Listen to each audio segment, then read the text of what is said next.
Hello guys, good morning, what's up? At welcome back na naman sa ating panibagong video. So for today's video, last ko lang i-share sa inyo guys yung ating routine every morning talaga. So everyone, good morning sa inyong lahat dyan. So ito na. So ayan, first things kong ginagamit guys at ginagawa is ayan, nagtitingin sa salamin dahil nga tinitingnan ko yung mukha ko, baka may muta naman tayo dyan. Ako, nakakahiya. So yan ang ginagawa ko. Next ay punta ako sa kusina at naghilamos ako guys, kasi nga kailangan ko maghilamos araw-araw kasi nga para hindi tayo magkaroon ng mga pimples. At ito yung gamit ko pala guys, isang Kojic soap yan guys. So ipapakita ko sa inyo Kojic soap.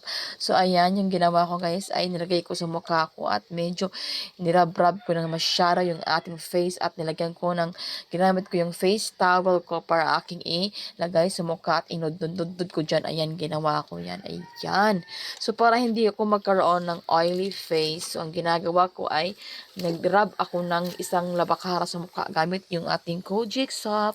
At syempre, pagkatapos ay para na tayong ungo at ayan na, waswasan na natin ito mga mamsir para naman wala ng sabon. Ay, tingnan nyo naman yung aking daily routine. Everyday ang ginagawa ko guys at hindi yan nakakalimutan ang kanya mga ganyang bagay kasi kailangan ko talagang gawin yan. O, diba? Sino ka dyan? O, ayan. So, next kong ginawa ay nagpahid talaga ako sa mukha ko ng damit ko na hindi ko na sinusot. At ayan na yung kinalabasan ng aking pagmumukha pagkatapos ko ng guys, naghilamos. So, ito na ang final look up ng aking pagmumukha dahil dito tayo ngayon sa room at nakatingin ako sa salamin guys. At tinan nyo naman yung aking ginagamit. After ko talaga maghilamos ay ginagamit ko talaga itong sunscreen protection ko na binili ko yan. Inorder ko yan sa TikTok shop. Ayan na guys, yung sunscreen na epektibo talaga siya at maganda siya dahil masarap siyang i-blend sa mukha dahil nakakaputi din siya. So, ito ang ginawa natin. Yan. Siyempre, nilagay ko sa mukha at nirab-rab ko yan. Tingnan nyo ang effect ng ating sunscreen na collagen. Yung effect niya guys, grabe talaga, ang bonggang-bongga at ang ganda-ganda tingnan sa mukha. So, pati neck, nilagyan ko na rin. Siyempre, kailangan magpantay ang lahat. Ayan. So, yun yung ginagawa natin, guys. Every morning talaga yan. Yan yung routine natin. Ayan, pati sa lieg. Ayan, grabe talaga, guys. Grabe yung pag-rub ko dyan. Yan.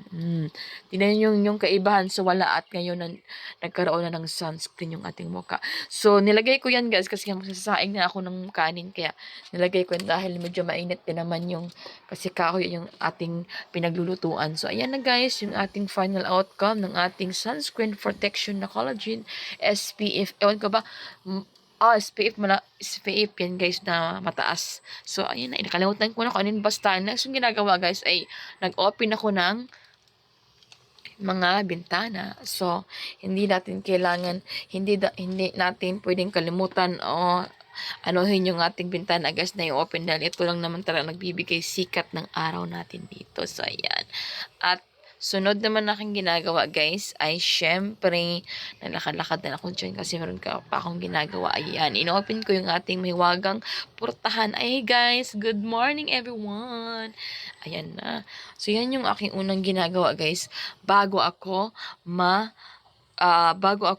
magsaing. Ayan na guys. So tingnan nyo naman yung aking pagmumukha dyan. Tinignan ko pa sa aking tinan nyo. Ayan. So, ngayon ay pupunta na naman tayo doon sa ating kusina para kunin ko na yung aking kanin na kagabi na natira. So, nandyan sa loob ng kaldero at kunin natin guys. Gamit yung ating mahiwagang luwag. Ayan. So, yan. Ayan. So, kinuha ko na at syempre nilagay ko sa plato at saka syempre nilagay ko din sa lamisa at tinakpan ko din siya. Ayan, diba?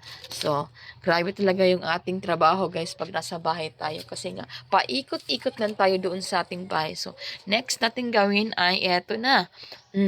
So, meron dyan, magsasaing na ako ng, syempre, ng pagkain, ng kanin. So, kailangan kong hugasan ng maigi yung kaldero para hindi madaling mapanis yung ating rice. Kasi sayang din naman kapag hindi natin hugasan yung kaldero tapos maglagay na tayo ng bigas ay baka mapanis na naman at sayang din naman yung ating bigas. So, eto na guys, yung ating final outcome. Punta ako sa bahay nila ate. Dito ako lagi nagluluto guys kasi meron kasing atop, syempre, dito tayo mababasa. At syempre, tapos na tayo naghaling. Ayan, nilagay ko na yung ating mahiwagang kalderong Damn!